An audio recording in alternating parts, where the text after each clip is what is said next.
Before we start this podcast, I want to definitely remind you of a sponsor for Fresh of the Word, 20 by 20 Apparel.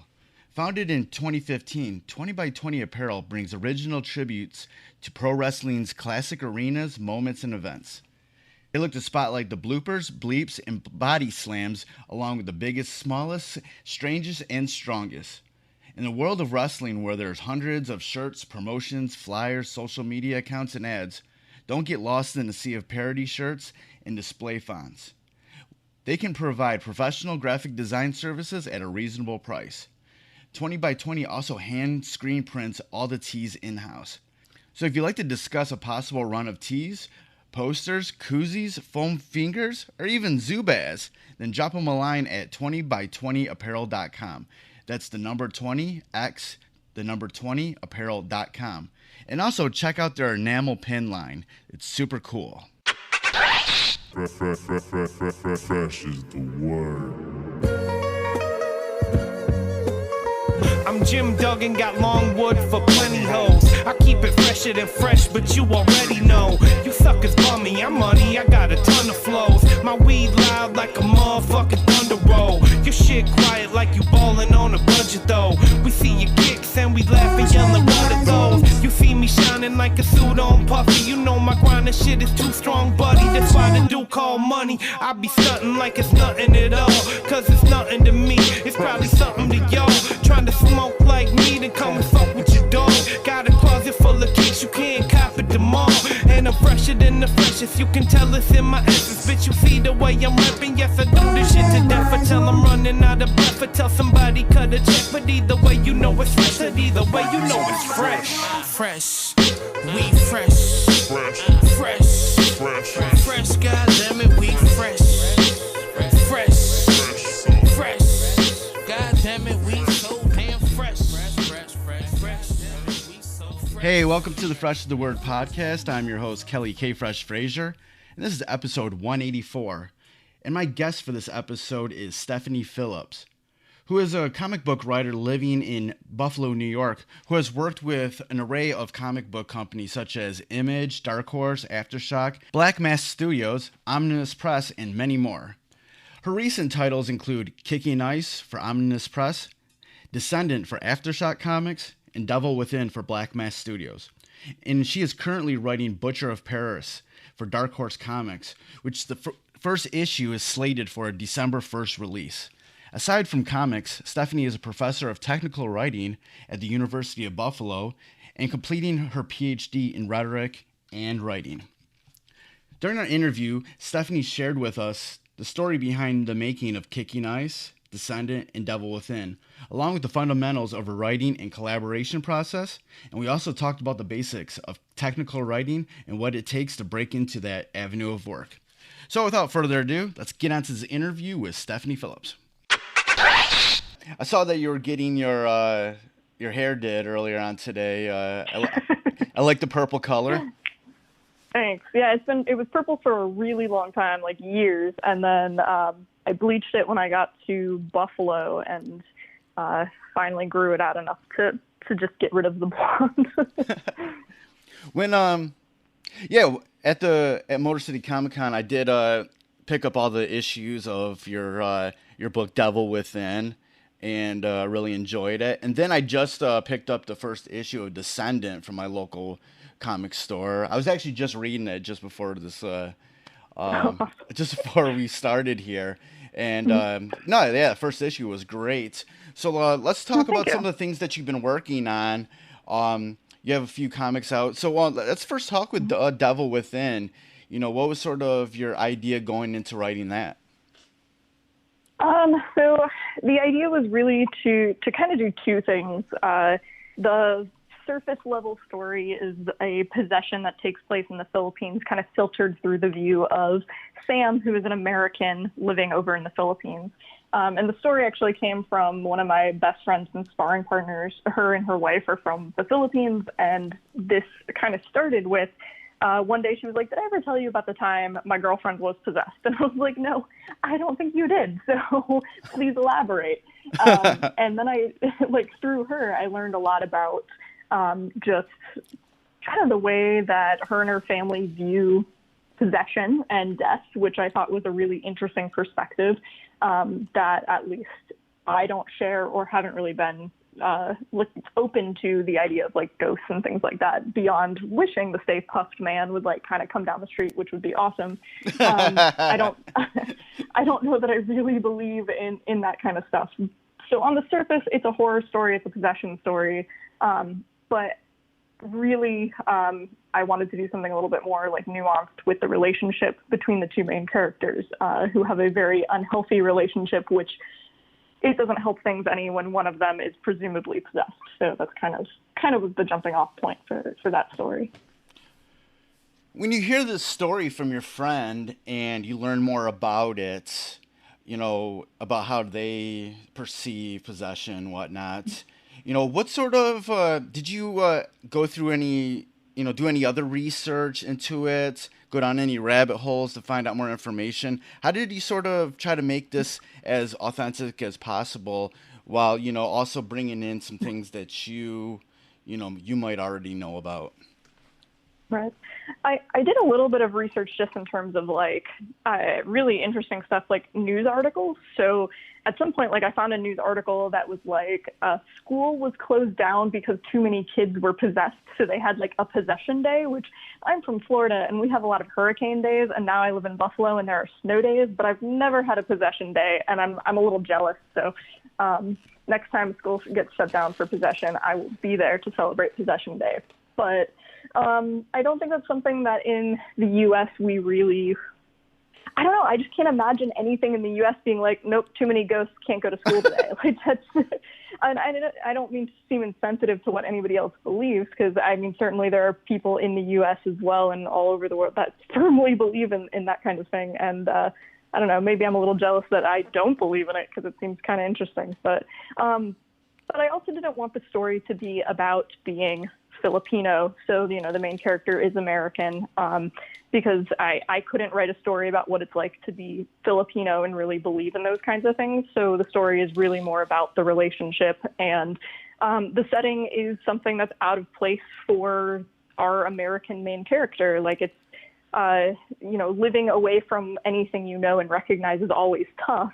Now let's add possession, ghost stories, failing relationship, and it gets a whole lot harder. And when you don't speak the language as well. So there's some kind of lost in translation issues going on with her.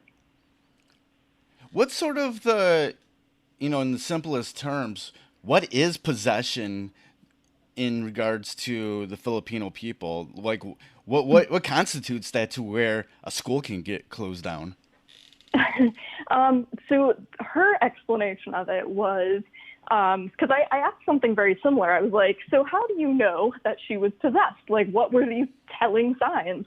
And she said that her voice completely changed and she was talking as if she was another person, like talking about memories and people that aren't hers, and that she suddenly possessed some kind of inhuman strength. So like when she went to try to help or like touch her girlfriend suddenly was like almost like when you get strength like from adrenaline and stuff, like yes. She was able to push away my friend who is much bigger and stronger, and things like that. So she said it was very spooky and led to months of just, you know, sleeping next to somebody while being terrified. Like, am I going to wake up in the middle of the night and have this person like go back into this weird like possession or whatever was actually happening?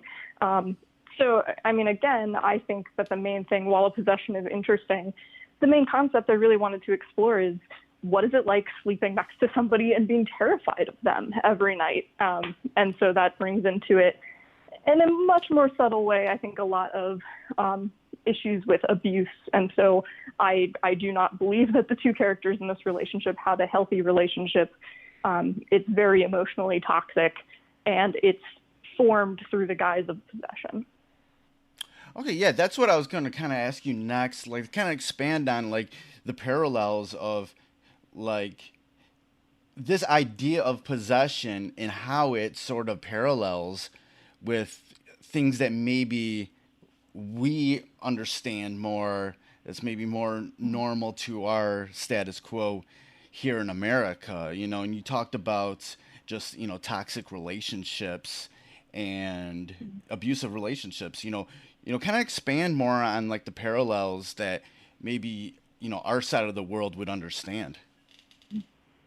Yeah, I actually had somebody the other day who finished reading the series and called me, and they were like, "Wow, Sam is a really shitty character." I was like, "Yeah, she doesn't seem that way at first, and then the more you get to know the way their relationship is structured, she's really not open to anything that her girlfriend or her fiance is going through. She's completely dismissive. At some point, we see her potentially forming a relationship with another woman, and so I really think that the person in this story that you should be afraid of is the toxic, abusive person in the relationship that doesn't support you, isn't willing to think that maybe you should have some kind of support system in your life if you think you are being possessed, or if you think you're seeing ghosts, or something maybe much more mundane than that. If you say, I'm going through something, you need a partner that supports you, is really the message there. And Sam she's gaslighting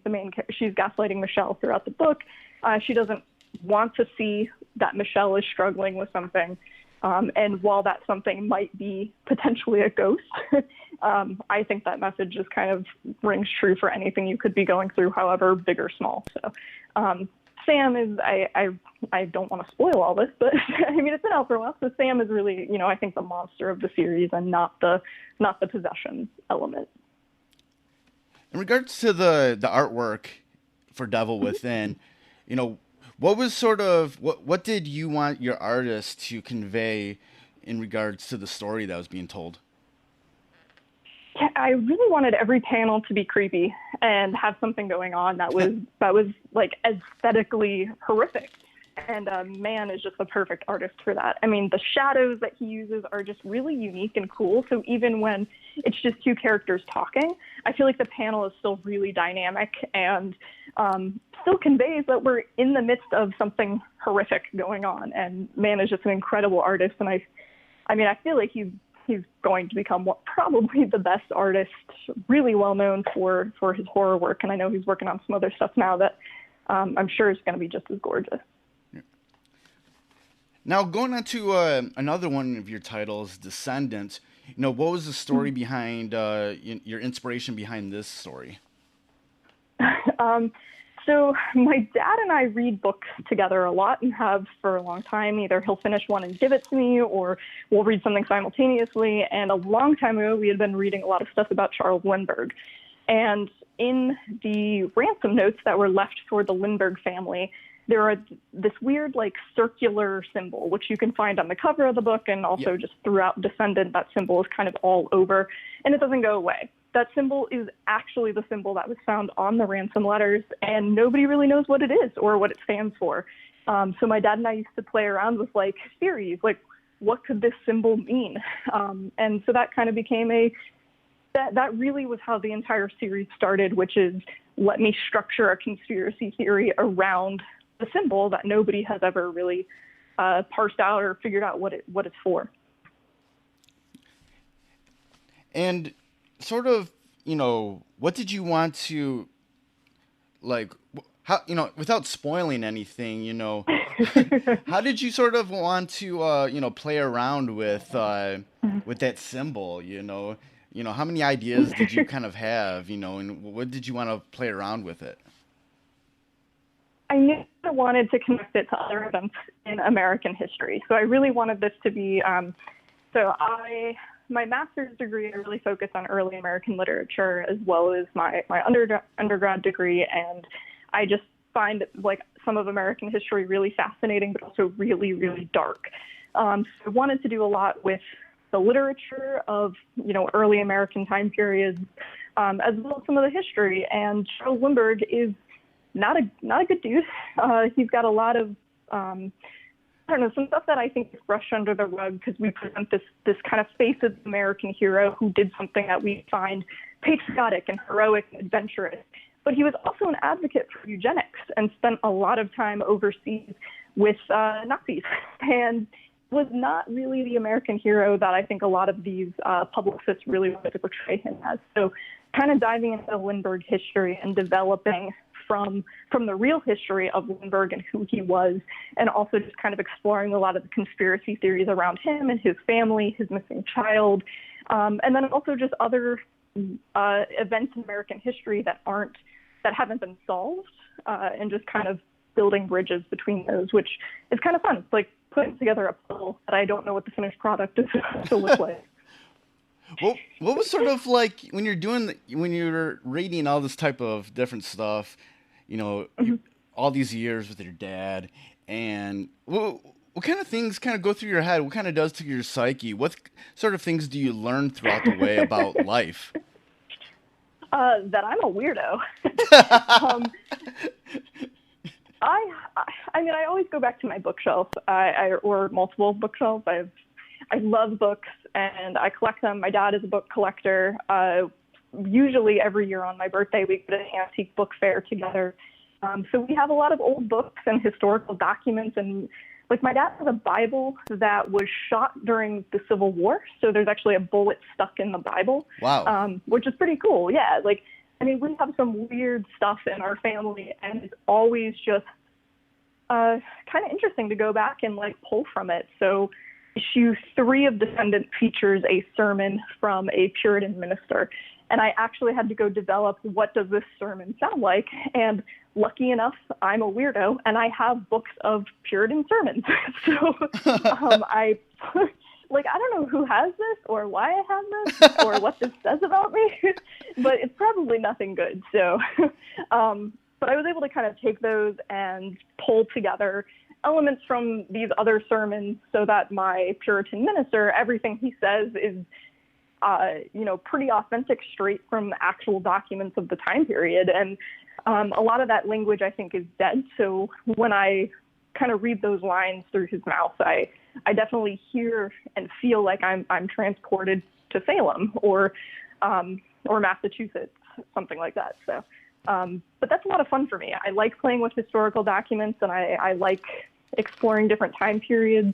I have one book that I wrote yesterday where we start in ancient Egypt, we go to the Wild West, and the book ends in 2019 Central Park. So I like that kind of thing. I like never being in the same place for too long.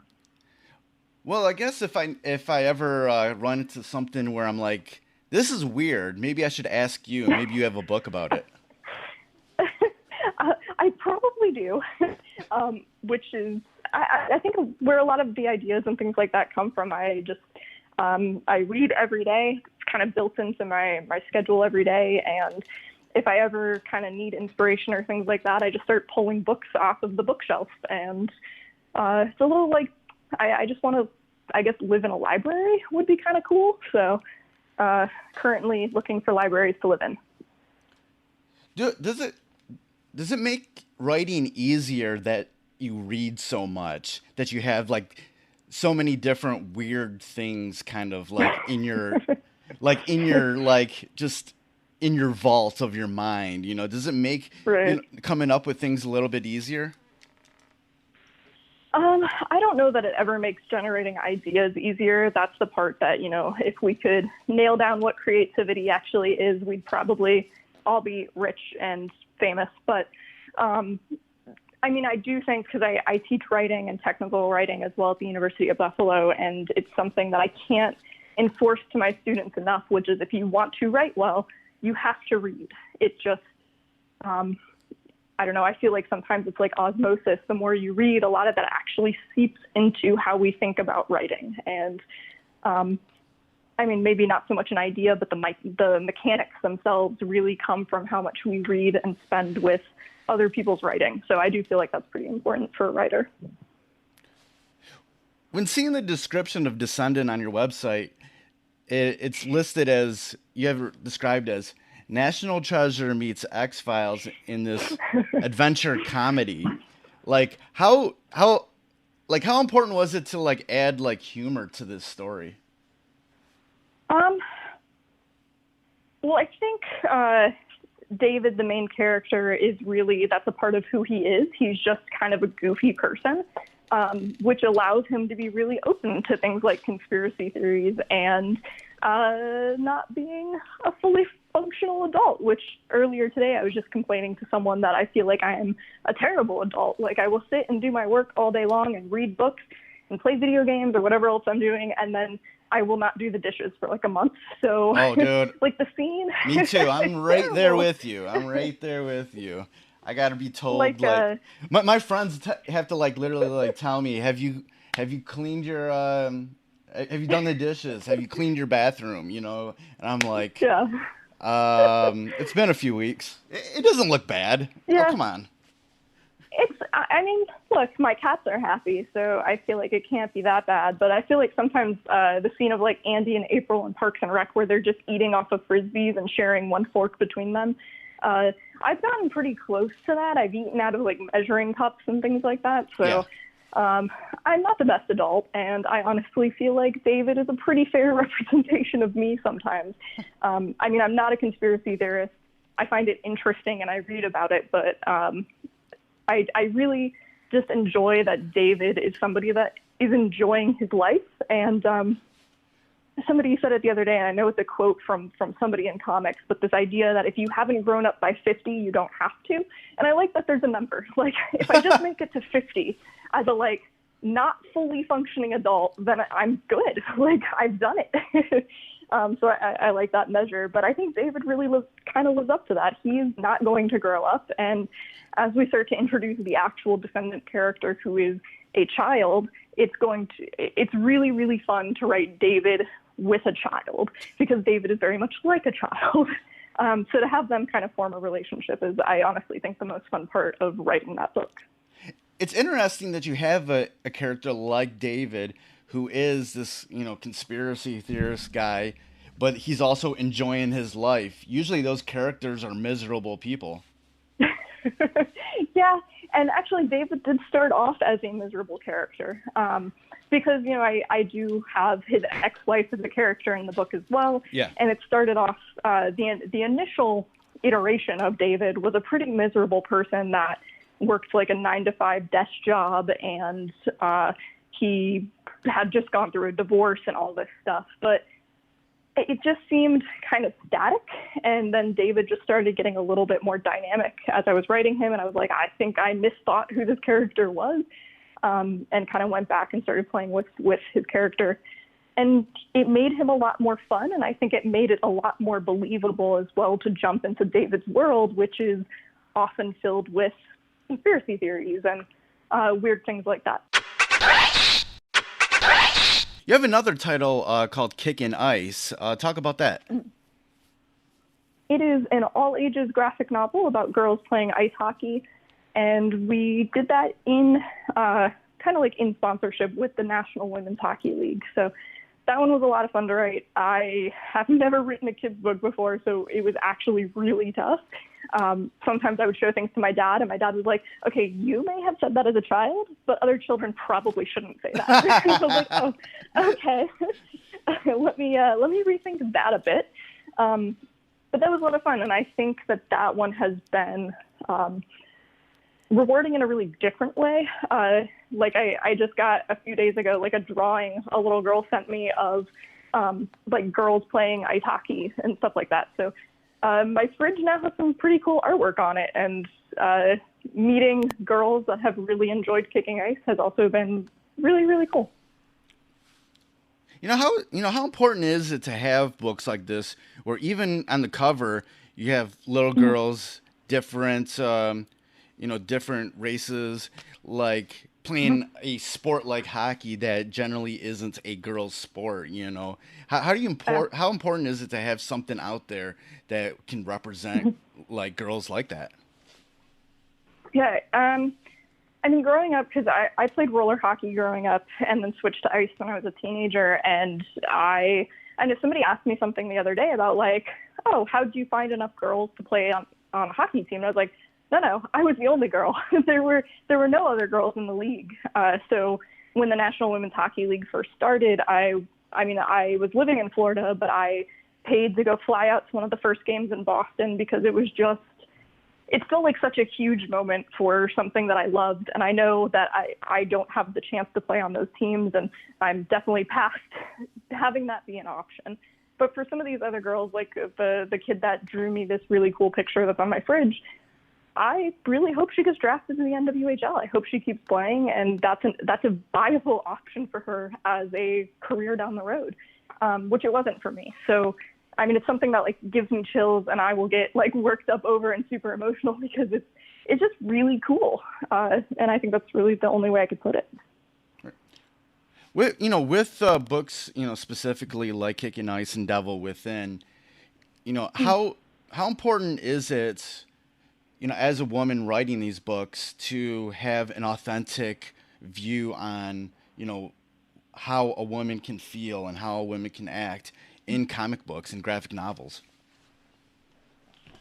I mean, sometimes I feel like I get asked a lot of questions about my gender, especially having written a sports book. And that book was interesting because I would talk to a lot of people that weren't in like the comics media. Like that book was on ESPN, which is super, super cool. But the questions I was getting about what it means to be a woman in comics were just kind of interesting and honestly things I had never thought of. Like I write a comic, and sometimes maybe not so much Devil Within or Kicking Ice, but there are a lot of things I write where I'm like, I don't want you to be able to say, I know a woman wrote this.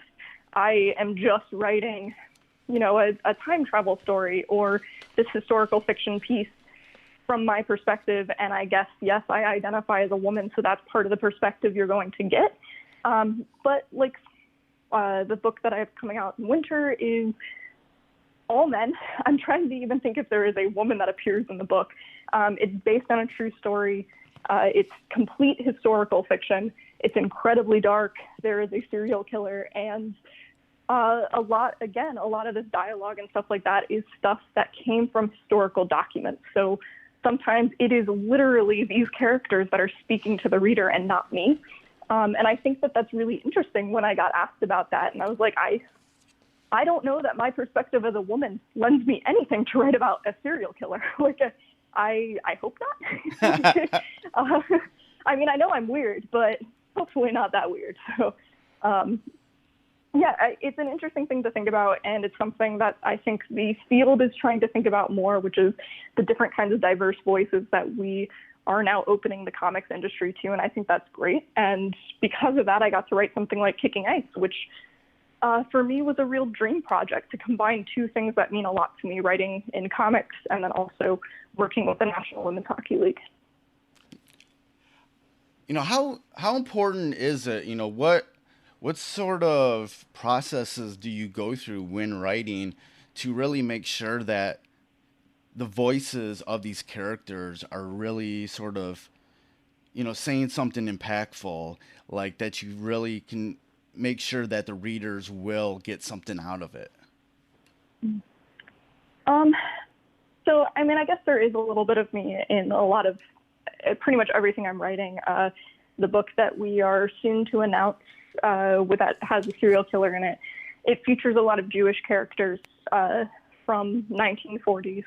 And I'm Jewish. I have family from Holland, and I actually went and did a lot of research into my own family history when I was writing this, because I know that, like, my dad was born in Germany, and before that, all of his family is from Holland. So him and his parents were actually the first English-speaking members of his side of the family.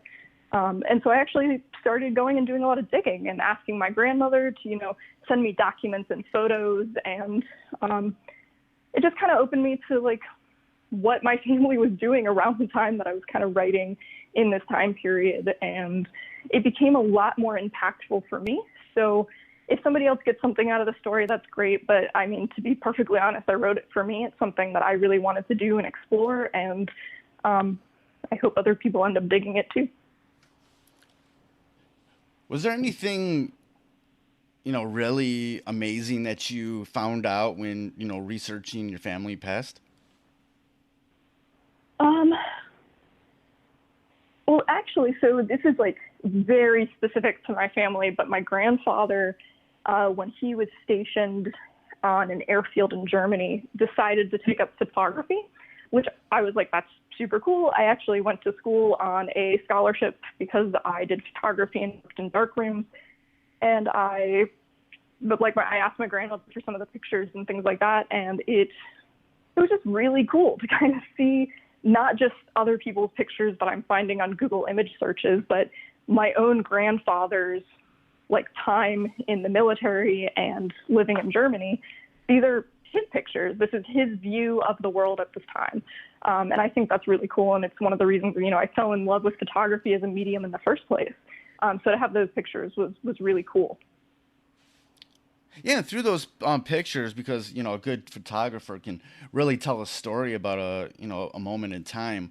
What did you learn about what he was going through those pictures? Well, there's one that I remember him saying there was like kind of a story attached to it, that to get this picture, he had to like climb through some military encampment and then out on a ledge and have another friend like hold his arm so he could lean out at the angle to take this picture. And I was just like, so what it tells me is the craziness is hereditary. That's what I'm picking up from this story. So, yeah, it's kind of cool. Having him launch into, he passed away last summer, but having him kind of launch into some stories about, people he met in the military was really fascinating. He did so much stuff in his lifetime, along with being in the military. He was also a chemist. He ended up probably doing what none of us should, and I think he put a chemical in his mouth and burned off all his taste buds. Again, some of the stupidity is probably hereditary, but I love him. But it just, I think it said a lot that a lot of people, like me, my family, we like to try different things and explore. And I think that I really got a sense that he was exploring this world. And because of that, I get to explore the world kind of vicariously through him. And I'm using it to kind of help tell this story about this time period as well.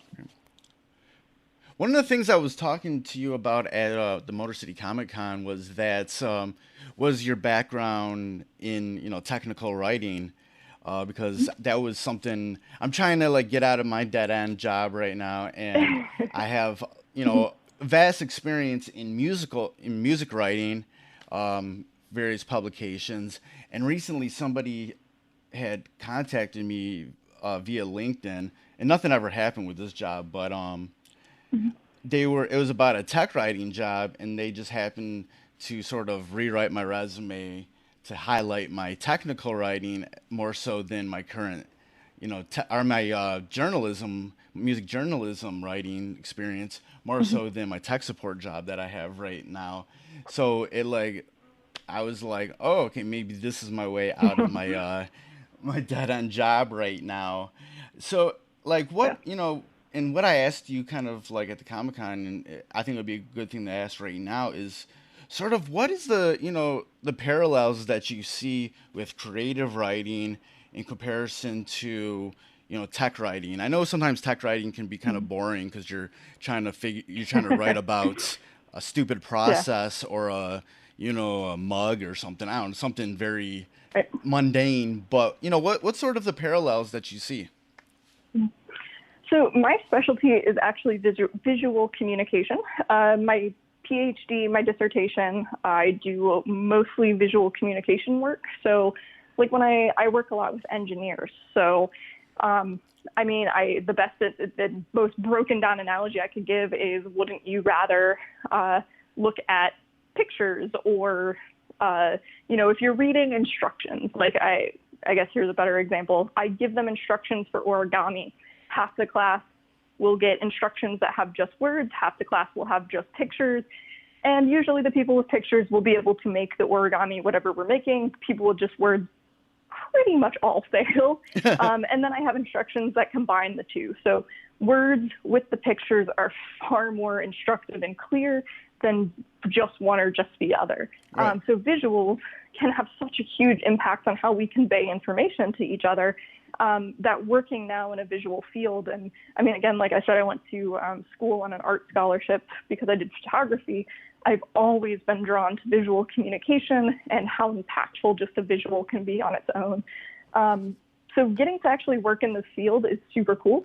And I bring comics into the classroom all the time because I'm a giant nerd. And turns out most engineers are giant nerds too, and I love them for it.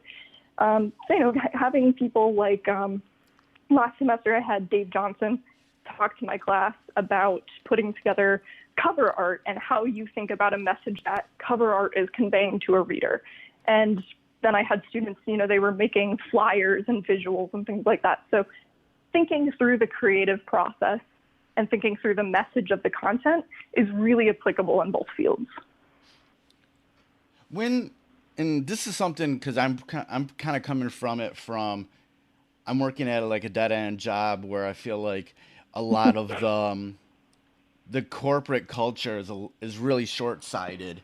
When it kind of comes to people going out into a technical writing field and sort of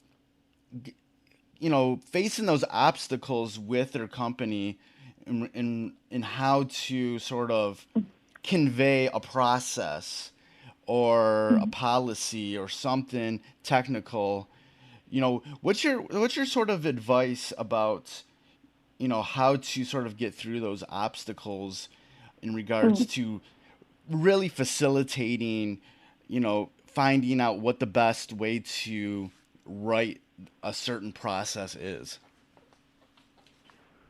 I think this is kind of what you're asking, but I really feel like a lot of what I do is untrain my students. Like, if anybody has ever sat through one of those like English 101 and 102 classes, which I've taught, and those are difficult to sit in and difficult to teach because, we're told something like, okay, your students have to write a 15-page paper about X. And it's like, okay, so now every student is writing a 15-page paper. Like, I teach hundreds of students a semester. Every single one of them is usually writing about why weed should be legal. And now I have each student giving me 15 pages about this. And it's just not a productive way to teach writing. And I really don't feel like it does a whole lot for their education, because at the end of the day, nobody wants you to send them 15 pages about any issue. Nobody's going to read that. Of anything. Nobody is going to. Nothing. I don't want to read 15 pages of anything. No, never.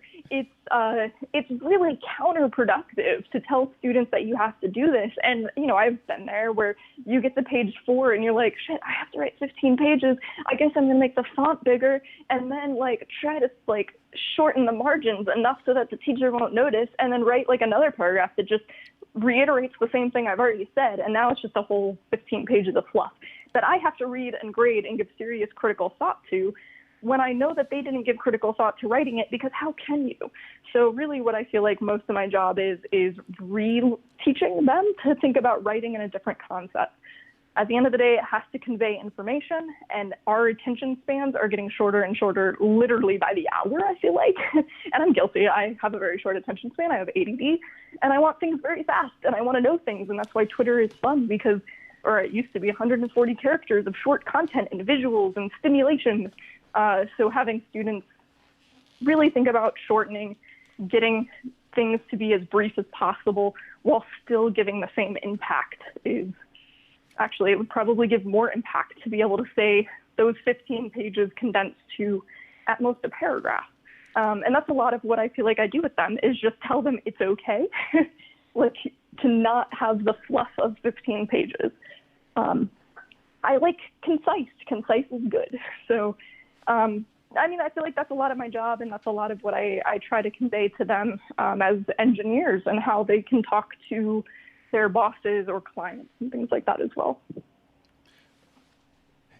And extending on that, how do you feel like is there anything that you can tell people to, sort of have, communicate to the people in a real world job situation that maybe being more concise is better, if they, or having more pictures is better, or having more communication about a process is better. How do you feel like people, whether it's just a engineer or that regular advisor who's doing the end user things, what's your advice about, breaking down that communication if there is an obstacle with, a certain layer of management?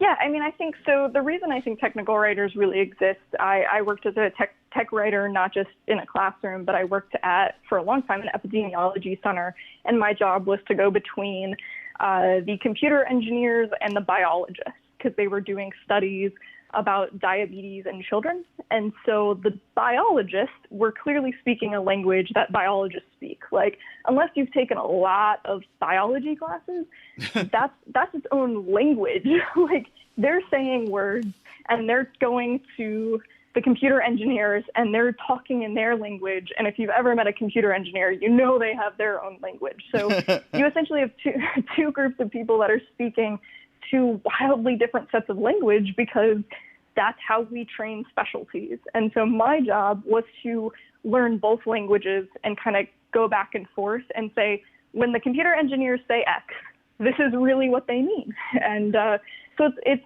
kind of a lot like being a really kind of like a detailed translator of kinds.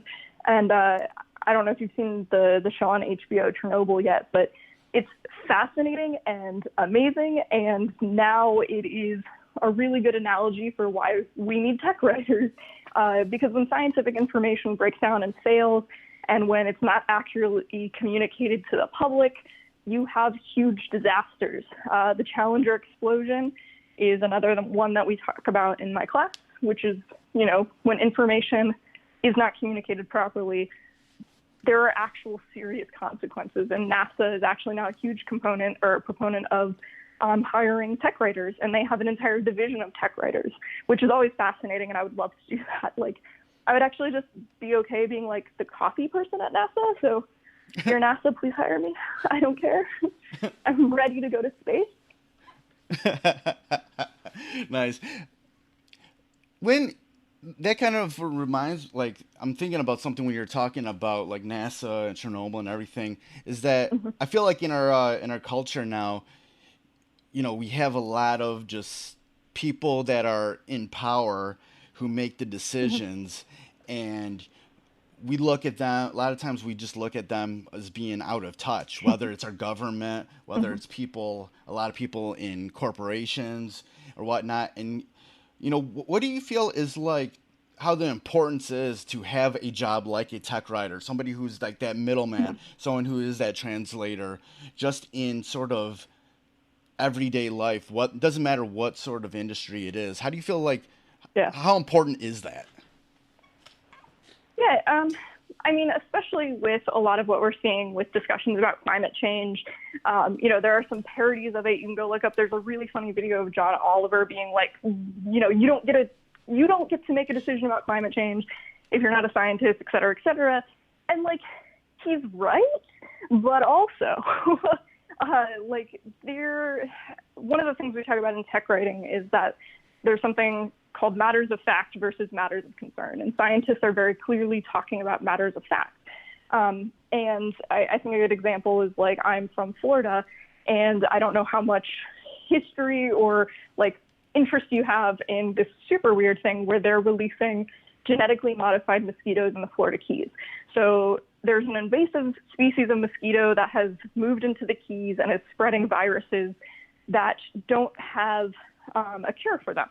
So the solution is to introduce this basically a GMO mosquito into the wild, and it will kill off and curb this invasive species. The residents of the Keys have put up a huge fight against this. Like, I feel like it's a pretty even amount of people that don't want it, but it's enough to where they got the FDA involved, they got like voter rights involved, and the science is perfectly sound and perfectly safe. And the problem is you have scientists that are yelling at people, you're too dumb to understand the science. And the people sitting in the audience are like, property value, which is a matter of fact. The science is sound and works well. And yes, as somebody that like really didn't do well in AP Bio, I don't understand the science, so I'm going to keep my mouth shut. But also, there are people that have lived in the Florida Keys their entire lives. They've owned a house that their grandmother used to own. Their grandmother was born in the house. They have a concern that goes beyond the scientific facts. And so this is like a very, you've hit on a very weird nerd button here. I like talking about this shit. I actually, when I taught in Florida, my students did interviews with a lot of the people in the Florida Keys. And we talked to representatives about Like, why is there a controversy? If the science works, if the science is sound and the science is safe. And it's because you have, again, kind of like the two different languages. You have somebody that wants to talk about matters of concern, something that concerns their community and their house. And then you have scientists that are only talking about matters of fact. So a tech writer is somebody, or a communicator is somebody that really is meant to help bridge different viewpoints and divergent viewpoints to help solve some of these kind of critical issues. Like, mosquitoes are one thing. Climate change is a much bigger thing. And unfortunately, we still have people that are like, no, it's not an issue. Okay, cool, man. We're all going to die, but okay. Okay. For somebody like, definitely like me, who is, looking for, a career change in some way, like when somebody is stepping in, is like sort of pivoting into something like tech writing, do you feel, what's those first steps that someone should take? Should they look to see what tech writing is available out there, or should they look to the things that to the types of things that they're interested in and see if there's tech writing available within that industry? Yeah, I mean, so coming to tech writing, my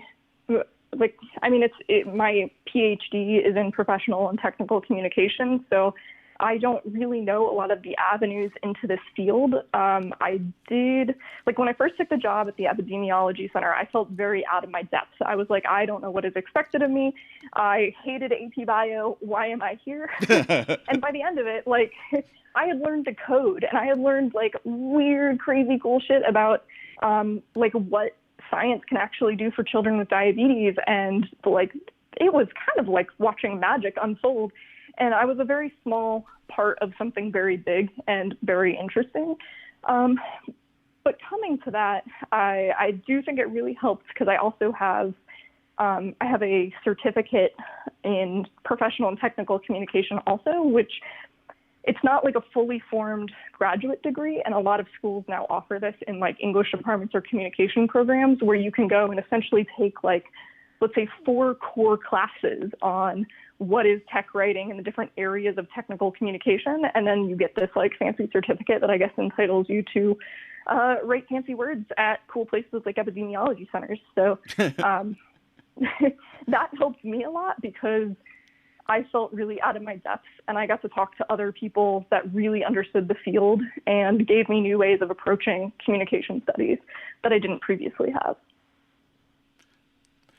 Can I extend on that? What's the importance of having those people help you when you're kind of feeling a little like out of your element? For any field, I think it's important. I mean, every day there's like some new self-doubt crisis that I'm sure I have with comics.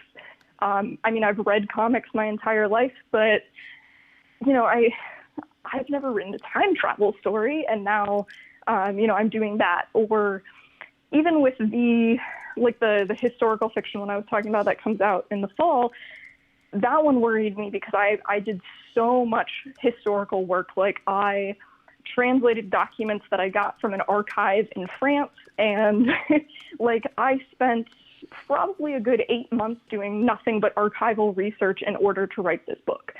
And that is like, that's my jam. Let me play in your library, please. And that was really cool. But also, it's really daunting to have like this huge historical event that I'm trying to put into 5 comic book issues. And it's like, okay, am I getting carried away? Have I done too much of this? Have I done too little of this? I know more about this event than could ever fit into 5 issues, but I still, at the end of the day, need to put together a story that spans 5 issues. And that is incredibly difficult. And I'm very glad that I have other people in my life that have done similar things that can be like, here's what you are doing wrong, and here's why you are stupid, and also here's how we fix your stupid. So having mentors in any area is a good thing. Great. I always like to end my interviews with the same question, and I gave it to you in ahead of time to think about it. Who is somebody that you could recommend for this podcast that would have some good stories or lessons to talk about?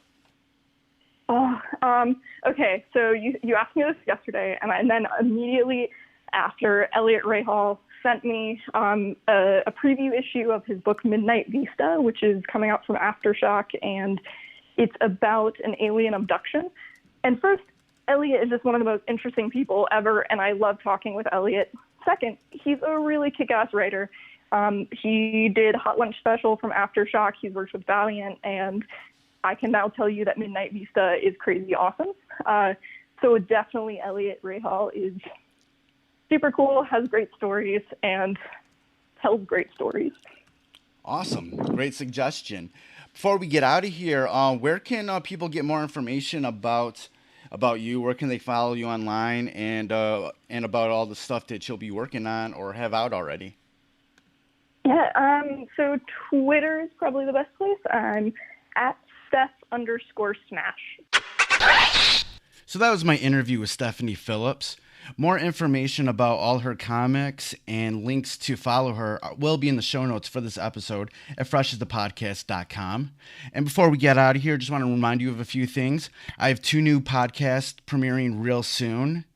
Breaking Records, which is going to be an all-encompassing music podcast, and then also Renaissance Soul, which is going to be a Detroit music podcast that has more of a historical tint on it, whether it's new releases or old releases. It's always going to have a bit of a historical tint. It's going to be specific topics for each episode. And to start off, we have the Big Shoes album with Big Tone. That's the album that he did with House Shoes, and I talked to Big Tone about that. I also have a 25th anniversary of Sponge's Rodin Pinata episode with the lead singer Vinny Dombrowski, and then also I have a modern era of the jazz collective Tribe, an interview with Wendell Harrison. So be on the lookout for that. Be on the lookout for the trailer coming real soon. There'll be, all that stuff, more information for both of those podcasts will be up on freshasthepodcast.com. I'm also going to be, the website for Fresh as the Word is going to be turned more into a website in itself with a lot more non-podcast content. So, but everything's going to be housed under it, all the podcasts, the 3 podcasts, but we're going to do more music premieres, more premieres of anything. It can be comic books, movies, whatever, more, mini reviews. I'm going to have some long form essays about things that I'm going to write. It's basically still just going to be me doing everything. I'm not really looking into having other people contribute to the website at this point. Just going to be me. Fresh as the Word is going to be me. So be on the lookout for all the new changes at freshthepodcast.com. And also, if you want to support the podcast, you can always go to patreon.com/freshastheword. And for as little as $1, you can contribute there. I'm gonna be having a list of things on the website soon in regards to how you could support the podcast. Actually, I have it up right now. If you go to freshasthepodcast.com/support, there's all sorts of ways that you can donate or help out the podcast and follow via social media. So please go to freshasthepodcast.com/support if you want to help out in any way. So that's another interview in the bag. Thank you for listening. There's so much stuff coming up. I'm really excited. Goodbye and good night. Fresh is the word.